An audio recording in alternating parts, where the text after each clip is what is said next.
Chapitre 3, Discipulu. Pendant le week-end, Lucia avait commencé à rédiger des fiches essentielles sur la Manus, la magie et ses ennemis, à partir des informations partagées par Léo. Elle prévoyait de faire de même avec les classeurs, distillant l'essentiel sur la Manus, la magie et ses ennemis, pour mieux s'y préparer en cas de besoin. Le lundi, elle se rendit en cours de manière habituelle. Lorsqu'elle arriva dans la classe, elle entendit des camarades parler de l'arrivée d'une nouvelle élève. Lucia s'assit et demanda à Héloïse. « Salut, il va y avoir une nouvelle élève ? Oh, tu es bien renseignée. En même temps tu as toujours eu une bonne oui. On a appris ça ce matin de la part de Jacques. Comme quoi être délégué c'est utile pour apprendre des choses, j'aurais dû me présenter. Oui, t'adores les ragots. En particulier sur toi, chère Lucia Pruvot. T'es chiante. Je sais, c'est ce qui fait mon charme, dit-elle tout en passant ses mains dans ses cheveux. Lucia et Héloïse se regardèrent puis rigolèrent. En attendant Madame Gombert, la professeure de philosophie, les élèves même Léo s'étaient installés, plongés dans leurs discussions habituelles. Elle arriva 5 minutes après la sonnerie. Bonjour à tous, excusez-moi d'être en retard. Vu vos expressions, vous êtes au courant qu'il y a une nouvelle élève qui va rejoindre cette classe. Elle finit 2-3 choses avec la directrice et elle nous rejoindra, dit-elle tout en sortant ses affaires de son sac. Lucia regarda rapidement en direction de Léo et vit qu'il était agacé. Ce qui était plutôt étrange.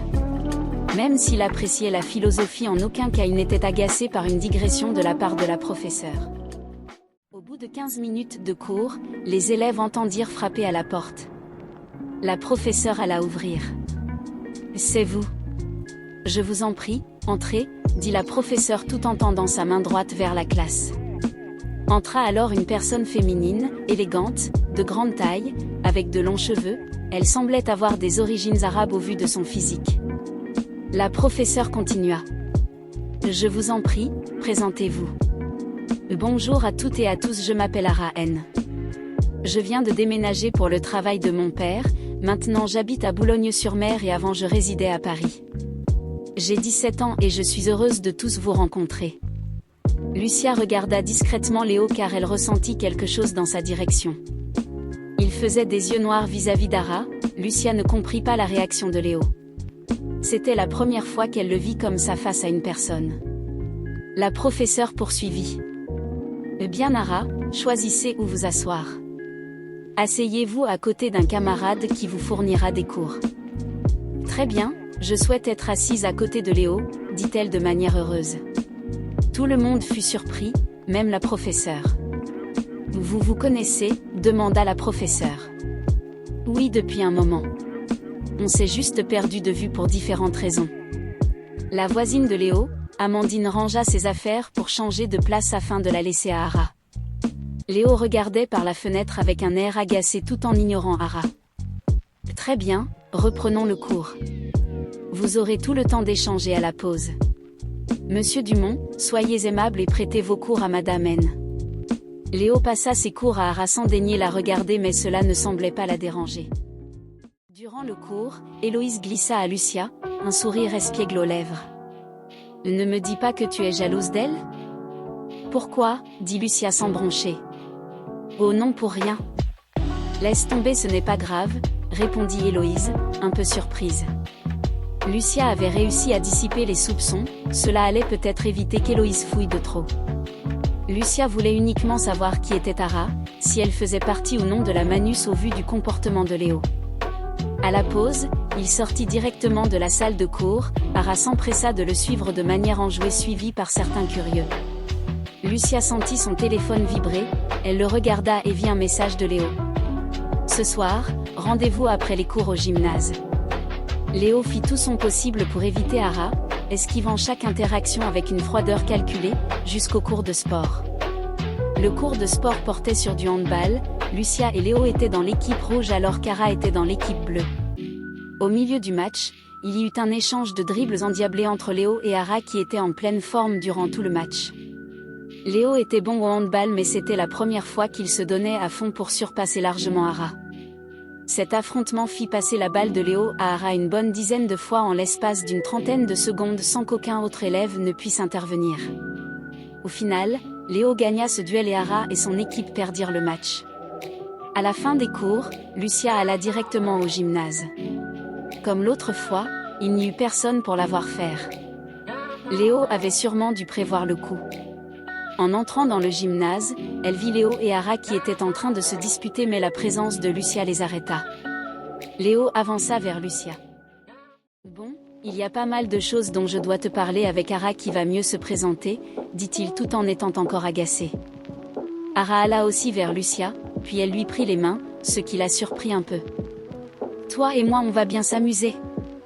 La Manus m'envoie pour t'apprendre la magie vu que Léo est très nul en la matière, s'exclama Ara avec plein d'étoiles dans les yeux. Lucia regarda Léo qui ignora le petit pic lancé par Ara. Merci Ara. On va donc s'entraîner où et combien de fois par semaine, demanda Lucia avec un peu d'appréhension. Je suis heureuse de te rencontrer Merlin. Tu as envie d'apprendre et ça se voit, dit Ara avec un grand sourire. Merlin. C'était la première fois qu'une personne appelait directement Lucia ainsi. Ce qui la déstabilisa. On doit l'appeler Lucia et non Merlin. Je te l'ai pourtant déjà dit plus d'une fois, stipula Léo d'un ton sec. Ara reprit sans sourciller. On va s'entraîner ici. Le bâtiment a été adapté pour nos futurs entraînements. On fera ça le mercredi, le vendredi et le dimanche pour des séances d'environ 1h30. Aujourd'hui première séance, tu vas apprendre en premier à faire apparaître du feu. Vu que c'est ta première fois, ferme les yeux et pense à la sensation du feu. Tu as oublié de dire quelque chose, ajouta Léo. Là oui. La magie peut être comparée au fait de réaliser du sport car tu vas t'épuiser petit à petit et plus ou moins vite en fonction du sort. Donc il faut s'entraîner en essayant de varier les entraînements même si ce n'est pas ton domaine de prédilection. Par exemple, les mages spécialisés au corps à corps s'entraînent quand même un minimum à distance, que ce soit pour savoir comment gérer un adversaire ou un allié ayant cette spécialité, mais aussi pour éviter trop de redondance et surtout mieux gérer leur magie. Bref, alors maintenant place à ton sort. Lucia fut surprise par la spontanéité de cette demande mais elle se concentra en fermant les yeux. Elle se souvint du conseil que Léo lui avait donné pour son sommeil. Elle pensa à une bougie, à la sensation du feu émanant d'une flamme, de sa forme, sa couleur, son oscillement et sa chaleur. Elle sentit quelque chose venir, elle ouvrit ses yeux et vit au niveau de la paume de sa main droite une petite flamme. Ara applaudit et Léo regarda silencieusement. Je suis très surprise par ta rapidité. On va s'éclater grâce à ton potentiel, dit Ara enjoué.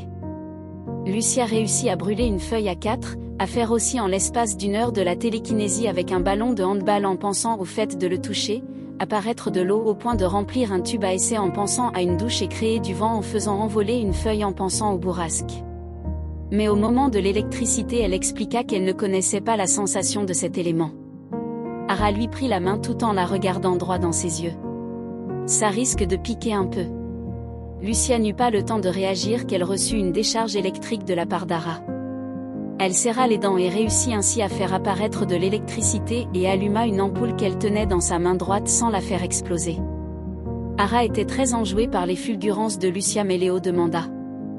Ara, tu penses pouvoir atteindre le niveau demandé par moi-même et la Manus ? Elle réfléchit quelques secondes. C'est presque impossible comme j'ai déjà expliqué tout à l'heure. On ne peut pas du jour au lendemain avoir des compétences d'archimage, pour mère. Je veux dire Lucia. Il faudrait au minimum 1 an pour avoir un niveau de base donc celui d'archimage ne lui sera accessible que dans au moins 20 ans si ce n'est 10 ans au vu de son potentiel. Léo prit alors son téléphone, commença à envoyer des messages, visiblement à des membres de la Manus, pensa Lucia. Je dois y aller, je te laisse gérer ça. Il y a le chauffeur de la dernière fois qui te ramènera à chaque entraînement et t'amènera pour ceux du dimanche. Il sera toujours garé dans la même rue avec la même voiture. À demain, indiqua Léo. D'accord à demain, dit Ara. À demain Léo, répondit Lucia. Pendant l'entraînement qui consistait à utiliser rapidement ses 5 sorts, Lucia en apprit un peu plus sur Ara et sur Léo. On va faire une pause, dit Ara en allant chercher 2 bouteilles d'eau. Elle en passa une à Lucia. Merci. Pour savoir, tu fais partie de quel groupe de la Manus, demanda Lucia en étant un peu stressée. Je fais plus ou moins partie de 2 groupes. Non pas que j'ai des origines de 2 groupes. Je suis de base une humaine comme toi mais je suis aussi une vampire. À ces paroles, Lucia regarda Ara quelques secondes, sans rien dire, en particulier au niveau de sa bouche. C'est un peu gênant, dit Ara. Là oui. Désolée, c'est juste que j'essayais de voir quelque chose de particulier sur toi. Je vois, tu parles au niveau des dents. Ce n'est pas aussi simple que dans vos fictions même si elles ont une part de vérité. Comme pour les démons, les vampires ont une forme vampirique. Cette dernière apporte un teint pâle tout en perdant en volume physique. Et vous dégagez le même ressenti que les démons? Non pas vraiment, dans mon cas tu vas ressentir quelque chose de similaire mais plus atténué vu que je suis humaine. Mais pour un démon, qui est aussi un vampire, tu vas éprouver quelque chose de comparable avec une certaine nuance. Pour un démon, c'est un sentiment de puissance. Pour un vampire, tu vas discerner un sentiment de malaise. Tu pourras ressentir ça si j'utilise ma magie plusieurs fois. Je vois. Tu as dit que tu faisais partie de 2 groupes? Oui, les vampires sont rattachés aux démons actuellement. Actuellement? C'est arrivé 2 fois que le chef soit un démon déchu. Le chef des vampires a le titre de Dracula et on est au 9e actuellement. Lucia hésita puis lui posa une question. Les vampires sont-ils comme dans nos fictions avec le sang? Alors, les vampires ne tuent pas les membres de la Manus ni ne boivent leur sang. Néanmoins, nous avons besoin de boire un minimum de sang pour survivre, c'est notre seule source de nourriture viable. Nous buvons donc celui des ennemis de la Manus ou celui d'animaux morts. La forme vampirique nous donne différents avantages comme une régénération avancée, cela doit être indiqué dans l'un des classeurs que Léo t'a fourni. Lucia ne souhaitant pas poursuivre directement sur les vampires car elle trouvait cela malsain. Elle enchaîna avec une autre question. Et comment es-tu devenue une vampire? Comme ça se voit, j'ai des origines arabes, je viens d'une famille noble. Mais il y eut le massacre de toute ma famille, je suis la seule survivante. Il m'avait blessé mortellement mais Dracula 9 était présent. Il m'a sauvée en me transformant en vampire, expliqua Ara avec mélancolie et une pointe de tristesse. Un petit blanc gênant se passa. Toi et Léo vous connaissez depuis longtemps, demanda Lucia pour changer de sujet. Oui, ça fait plus de 500 ans. On s'est rencontrés au Moyen-Orient, il a travaillé pour mon père en échange d'informations permettant d'obtenir un artefact crucial pour la Manus. Bref, assez parlé, on reprend, dit Ara en tapant dans ses mains comme pour couper court à la conversation. L'entraînement continua encore une trentaine de minutes pendant lequel Lucia fit apparaître les différents sorts en essayant d'en faire des plus et moins puissants. Très bien, on arrête pour aujourd'hui, dit Ara avec enthousiasme. Lucia était exténuée mais elle était contente de ses performances et d'avoir pu poser une partie des questions les plus pertinentes. Ara lui redonna la bouteille d'eau. Merci, dit Lucia, en buvant ensuite. Je vais t'expliquer 2-3 choses sur la magie de combat. Pour les autres magies tu verras ça l'année prochaine à ton académie. Léo t'en a probablement parlé rapidement. On peut modifier la magie en variant son intensité soit pour assommer, blesser ou tuer comme tu as pu faire en t'entraînant aujourd'hui mais on peut aussi la combiner. Je te conseille de prendre des notes pour t'en souvenir car ça m'étonnerait que Léo en ait fait un paragraphe dans ses classeurs. Lucia comprit qu'elle devra probablement un jour tuer quelqu'un. L'idée de base lui déplaisait énormément mais si elle ne pouvait faire autrement, elle le ferait. Elle prit son téléphone et prit en note les paroles d'Ara.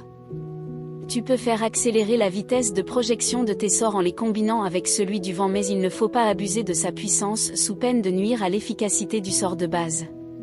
Bien évidemment mélanger du feu et de l'eau fera de la fumée donc un bon moyen pour brouiller la vue de l'ennemi. La combinaison de l'eau et de l'électricité est vraiment bonne pour des raisons évidentes. Tu peux aussi rendre le sort plus ou moins grand, il en va de même pour son intensité.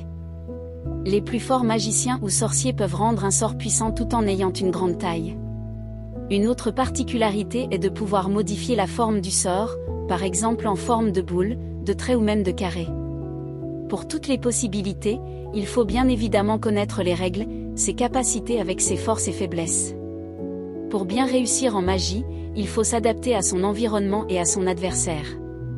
À savoir aussi, comme tu as pu le constater avec Vladimir et Marie, la magie ne sert pas qu'à combattre, tu peux réparer des objets et même soigner des personnes blessées. Pour l'instant on n'a fait que 5 magies. Oui, pour l'instant on va se focaliser à 2 sur ces 5 magies et tu verras le reste plus tard à l'académie. D'ailleurs, on va s'entraîner comme ça jusqu'à la fin de ton année scolaire. Attends-moi ici, je reviens, j'ai quelque chose pour toi, s'exclama Ara avec toujours la même énergie. Elle revint au bout d'une minute avec un sac à dos qu'elle tendit à Lucia. Voici des affaires pour tes futurs entraînements. Merci, dit Lucia en étant surprise et hésitante. Ne t'inquiète pas, c'est la Manus qui t'offre cet équipement, précisa Ara. Lucia alla dans un vestiaire pour se changer. Dans le sac se trouvait un beau survêtement complet avec de la couleur blanche pour la majorité et avec un peu de bleu. Il y avait aussi une paire de chaussures blanches, un t-shirt bleu, des dessous féminins blancs et des gants bleus. Les vêtements étaient agréables à porter, de bonne qualité et ils lui allaient parfaitement.